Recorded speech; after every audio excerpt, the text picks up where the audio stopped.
오늘 주신 말씀을 가지고 좁은 문으로 들어가라 라는 제목으로 함께 은혜를 나누고자 합니다. 너무나도 짧고 간결한 명령입니다.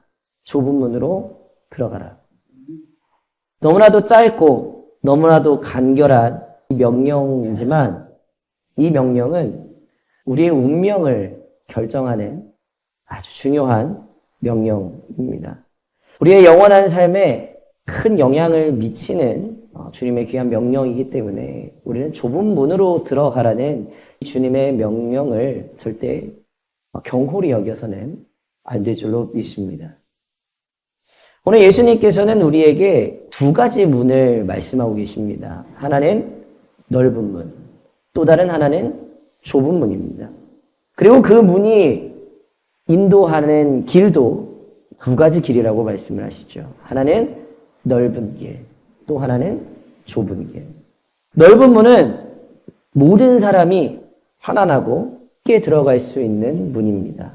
또 그 문 뒤에 펼쳐져 있는 길은 넓고 걷기 편안하고 많은 사람들이 걸어가는 길이기 때문에 아무 생각 없이 있으면 당연하게 많은 사람들이 걸어가는 그 길을 쫓아가야 되는 것처럼 보입니다.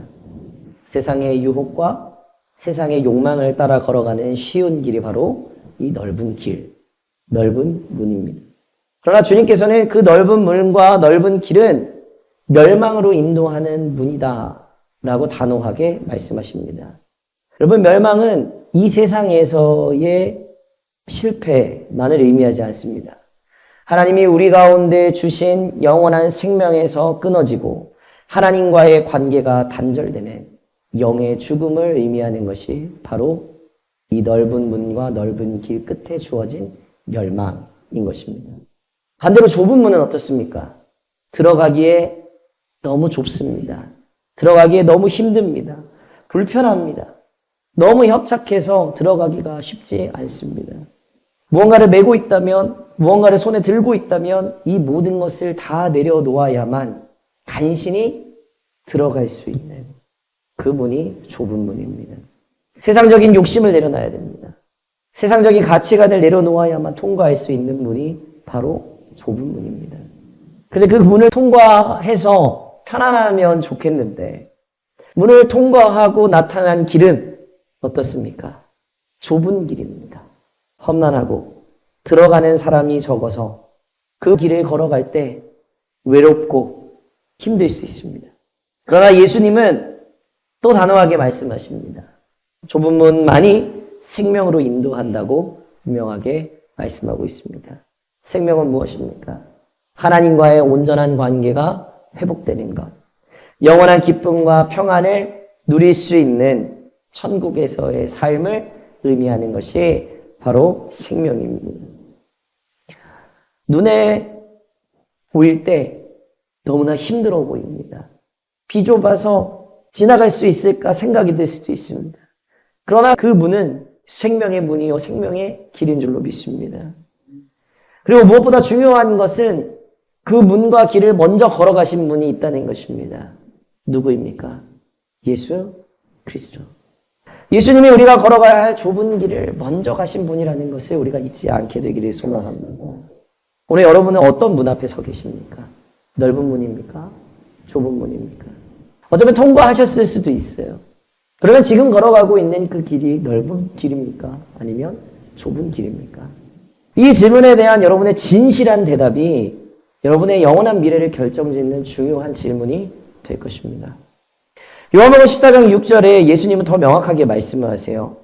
내가 곧 길이요 진리요 생명이니 나로 말미암지 않고는 아버지께로 올 자가 없느니라. 좁은 문, 좁은 길은 곧 바로 예수 그리스도이신 것입니다. 예배를 시작하면서 한 마지막 찬양 가사를 기억해 보시면 내 마음에 한 자리, 가장 귀한 그 자리 주오셔서 다스리소서 고백했는데 우리가 예수님을 믿으면서 우리의 마음 한켠에 예수님의 자리를 내어드렸어요. 그런데 거기까지는 누구나 할 수 있어요. 그 뒤에는 예수님을 믿는다고 말하면서 어떻게 하냐면 예수님을 저 구석진 자리에다 모셔놓고 교회에 나올 때 살짝 꺼내드리는 거예요. 내가 필요할 때만 살짝 꺼내드리는 거예요. 근데 과연 그게 예수님 믿는다라고 말할 수 있을까요? 내가 필요할 때만 꺼내서 쓰는 예수님. 주일에만 필요해서 꺼내 쓰는 예수님. 예수님을 좁은 문으로 두고 통과하게 되면 우리는 더 이상 내가 주인 된 삶을 살아갈 수가 없게 되는 것입니다. 이전의 삶의 방식도 내려놓고 이전의 가치관도 내려놓고 이전의 욕망도 모두 다 내려놓아야만 되는 것입니다. 여러분 예수님을 마음 가운데 모셨을 줄로 믿습니다. 그렇다면 그 다음 단계는 뭘까요? 바뀌어야 되는 것입니다. 내려놓음이 있어야 되는 것입니다. 아무리 신앙생활을 오래 했다고 해도 내 삶이 예전과 다르지 않고 바뀌지 않고 나의 생각과 나의 고집과 어떤 그런 부분들이 내려놓아지지 않는다면 여러분 좁은 문을 통과하지 못할 것입니다. 좁은 문 앞에서 지금 여러분은 발만 동동거리고 있는 거예요. 어떻게 할 줄 모르고. 그런데 그건 누구가 도와줄 수 없어요. 내가 내려놔야 됩니다. 내가 바뀌어야 통과할 수 있는 거예요. 예수님은 우리의 주님 되신다라는 것을 우리는 입으로는 잘 고백합니다. 그런데 우리의 모습은 어떻습니까? 주님의 주권을 인정하지 않습니다. 주님의 명령에 순종하지 않습니다. 하나님의 뜻이 아닌 내 뜻대로 살겠다고 여전히 고집을 부리고 있습니다. 그러나 좁은 문을 통과한 사람은 어떻게 합니까? 주님의 주권을 인정합니다. 주님의 명령에 순종합니다.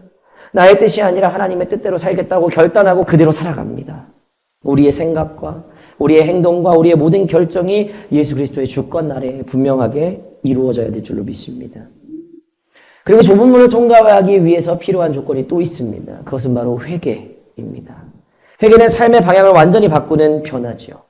내 중심으로 살아가던 삶에서 하나님 중심으로 살아가는 삶으로 세상적 가치관을 가지고 살아가던 삶에서 복음적 가치관을 가지고 살아가는 삶으로 변화되는 것입니다.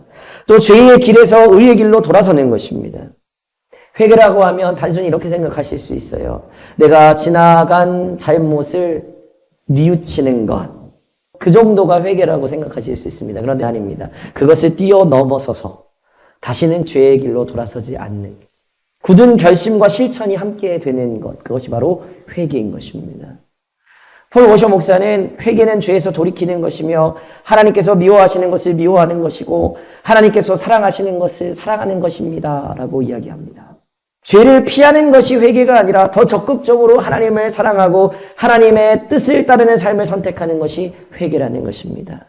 좁은 문은 회개 없이 결코 들어갈 수가 없는 것입니다. 회개는 우리가 죄인이라는 것을 인정하고 하나님의 용서를 구하고 새로운 삶을 살겠다는 결단에서 시작을 합니다.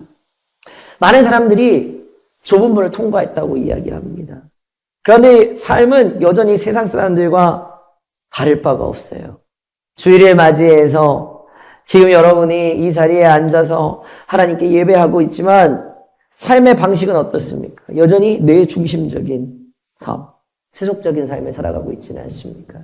세상 가운데 살아갈 때 돈에 매인 삶, 권력을 탐하는 삶, 세상적인 성공을 쫓아서 살아가고 있습니다. 그런데 오늘 말씀은 아주 강력하게 경고합니다. 이러므로 그들의 열매로 그들을 알리라. 여러분 우리의 믿음은 지난주에 말씀드렸던 것처럼 반드시 증명이 되어져야 됩니다. 말로만 드러나는 것이 아니라 삶의 열매로 반드시 증명되어져야 되는 것입니다. 그렇기 때문에 점검해 봐야 된다고 말씀드렸잖아요. 좁은 문을 통과한 사람은 당연히 좁은 길을 걷게 되어 있습니다. 왜냐하면 그 삶의 본질이 완전히 변했기 때문입니다. 예수 그리스도를 믿는 참된 성도는 거룩을 갈망하는 삶을 살아갈 수밖에 없습니다. 왜냐하면 하나님의 말씀을 들었기 때문에요. 하나님 뭐라고 명령하셨죠? 내가 거룩하니 너희도 거룩하라. 그 거룩의 삶을 쫓아가는 거예요. 하나님의 말씀을 순종하려고 끊임없이 애쓰는 거예요. 죄와 싸웁니다. 자기 십자가를 지고 주님을 따르는 삶을 기꺼이 살아가려고 결단하는 거예요. 세상적인 즐거움도 세상적인 유혹도 멀리하고 하나님의 뜻을 구하며 살아가는 것입니다. 그런데 여러분 결코 쉽지 않습니다.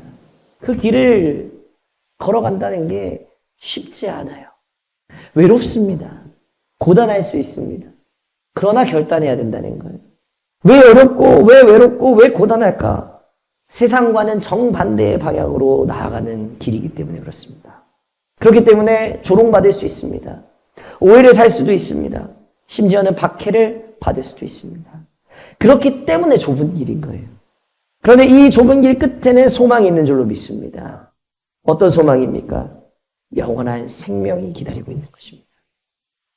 그래서 예수님은 오늘 안타까운 마음으로 말씀하시는 거예요. 찾는 자가 적음이라. 지금 이 시간에도 수많은 교회에서 수많은 성도들이 예배합니다. 예수님을 주님이라고 말합니다. 그런데 오늘 주님의 대답은 무엇입니까? 찾는 자가 적음이라. 좁은 문 앞에까지는 많이들 와요. 그런데 그 좁은 문을 통과하기가 어려운 거예요. 아까도 말씀드렸다시피 좁은 문 앞에서 발만 동동거리고 있어요. 벗을 생각은 못하고 발만 동동거리고 있습니다. 이 문을 통과하기 위해서 내려놓아야 할 것들이 너무 많으니까 들어갈 엄두조차를 못 내는 거예요. 세상적인 욕심도 버려야 되고 세상적인 욕망도 버려야 되고 내가 가지고 있는 고집과 아집을 내려놔야 되니까 발만 동동거리고 있는 겁니다. 좁은 문은 자존심 강한 사람들은 절대 통과할 수가 없어요. 내 뜻과 내 계획, 야망, 욕망 꺾어야만 비로소 들어갈 수 있는 문이 좁은 문인 것입니다. 그 문 앞에서 우리는 우리의 의를 포기해야 되고 자기 확신을 버려야 되고 내가 주인 되어서 살겠다라는 헛된 욕망을 완전히 내려놔야 될 줄로 믿습니다. 세상적인 성공과 세상적인 안락함을 추구하는 마음을 버리고 오직 하나님만을 의지해야 될 줄로 믿습니다. 지난 주간 우리가 교회 식당과 주방 공사를 진행하고 있죠. 우리 눈에는 물리적인 공사 같아요. 더 좋은 환경에서 우리가 식사하고 또 좋은 환경에서 식사를 준비하기 위해서 하는 그런 공사처럼 보이는데 아니더라고요. 제가 한 주 열흘 이렇게 있으면서 기도하면서 느껴지는 마음은 뭐냐면 이 안에 치열한 영적 싸움이 있는 거예요. 지금 겉으로 보기에는 그냥 공사하는 것처럼 보이지만 아니에요. 지금 우리는 영적인 싸움을 하고 있어요. 사단은 우리의 가장 약한 약점을 잡아서 그걸 가지고 공격을 해요. 혼란스럽고 불편한 상황이 지속되고 내 생각과 다르게 흘러간다고 생각되실 때 불평이 나옵니다. 불만이 쏟아질 수밖에 없어요. 사단은 그걸 이용해서 공격하는 거예요. 지난 주간에 저희 선배 목사님을 다른 목사님하고 가서 잠깐 만나 뵀는데 처음으로 던지는 말이 무엇이었냐면 사단은 부흥하는 교회를 공격해. 우리 두 목사님 교회는 부흥하는 교회잖아. 그렇게 얘기하시더라고요. 그러면서 덧붙이는 말씀이 무엇이었냐면 사단은 부흥하지 않는 교회는 공격하지 않아. 왜? 가만히 놔둬도 자멸하기 때문이야. 그러나 부흥하는 교회는 사단이 시기하고 질투하기 때문에 약점을 잡아서 계속 공격한다는 거죠. 제가 너무 큰 은혜를 받고 왔습니다. 변화 없이 정체된 교회는 가만히 두어도 스스로 자멸합니다. 그러나 우리가 교회에 공사를 하고 여러 가지 변화를 깨야 하는 것은 우리가 부흥하기 위해서예요. 현재를 유지하려면 할 필요 없습니다.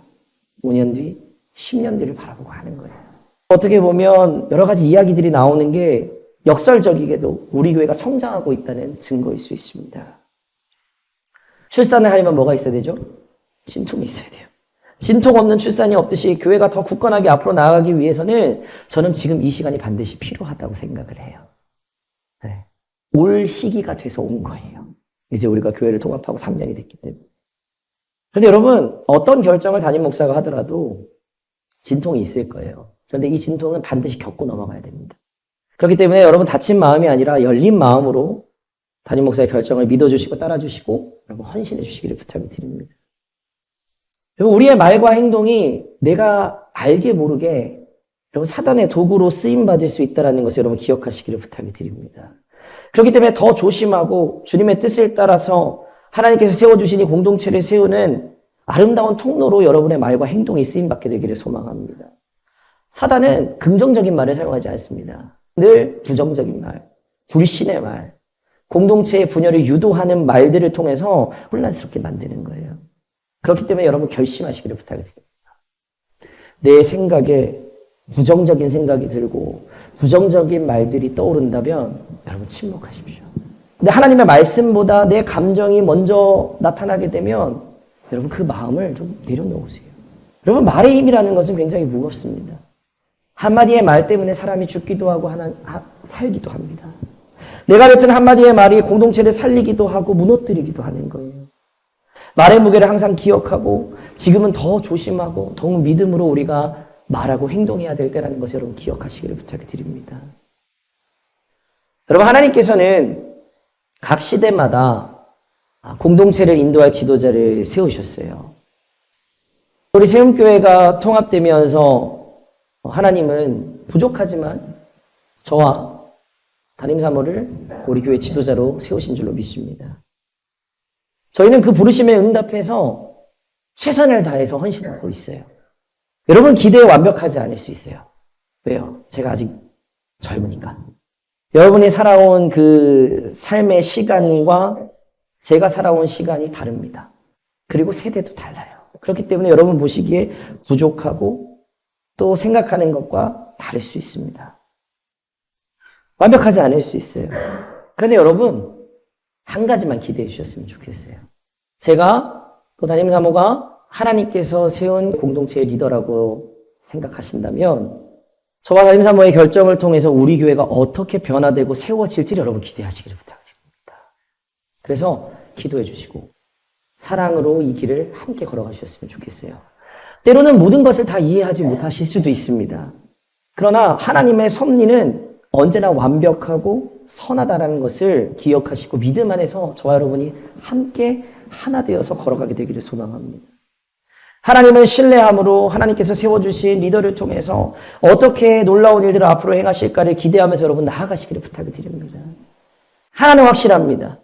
누가 뭐라 해도 하나님이 세운 우리 세움교회를 하나님은 더 굳건하게 세워가실 것입니다. 사단이 우리를 방해하더라도 하나됨과 믿음으로 그 모든 방해들을 이겨낼 수 있는 저와 여러분 모두가 되시기를 주님의 이름으로 축복합니다. 중요한 문제가 남았어요. 우리 개인의 문제가 남았죠. 19절 말씀 한번 보시겠습니까? 아름다운 열매를 맺지 아니하는 나무마다 지켜 불에 던져지느냐. 구원의 문제예요. 여러분 지금 갈림길 앞에 놓여 있습니다. 영원한 지옥을 향해 가느냐, 영원한 천국을 향해 가느냐. 하나님의 강력한 경고예요. 하나님의 심판대 앞에서 우리가 의지할 수 있는 건 뭡니까? 우리의 공로가 행위가 아니에요. 아무리 교회에서 많이 헌신하고 봉사하고 했다고 하더라도 반드시 삶의 열매로 나타나야 되는 것입니다. 우리의 믿음이 삶으로 증명돼야 되는 것입니다. 여러분 어떻습니까? 여러분 믿음이 삶으로 증명되고 있습니까? 오늘 예수님은 우리에게 다시 한번 간절하게 묻고 계십니다. 너는 지금 어느 문 앞에 서 있느냐? 넓은 문이냐? 좁은 문이냐? 좁은 문은 영원한 생명으로 인도합니다. 그러나 그 문은 우리의 단호한 결단을 요구하는 것입니다. 자기 부인과 회개, 순종과 인내 없이는 결코 그 문을 들어설 수가 없는 것입니다. 여러분 이제 우리 선택해야 됩니다. 많은 사람들이 아무 생각 없이 따라가는 넓은 문과 넓은 길, 세상의 흐름에 몸을 맡기고 살아가는 쉬운 길, 그러나 결국 멸망으로 끝나는 길, 그 길을 택할 것인가? 아니면 좁고 협착하고 어렵고 힘들고 고단하지만 오직 주님께서 친히 인도하여 주시는 영원한 생명의 길을 따를 것인가? 여러분 선택하셔야 됩니다. 여러분 좁은 문은 지금 여러분을 향하여서 활짝 열려 있습니다. 주님은 지금도 우리를 그 문으로 따뜻하게 초대하고 계시는 줄로 믿습니다.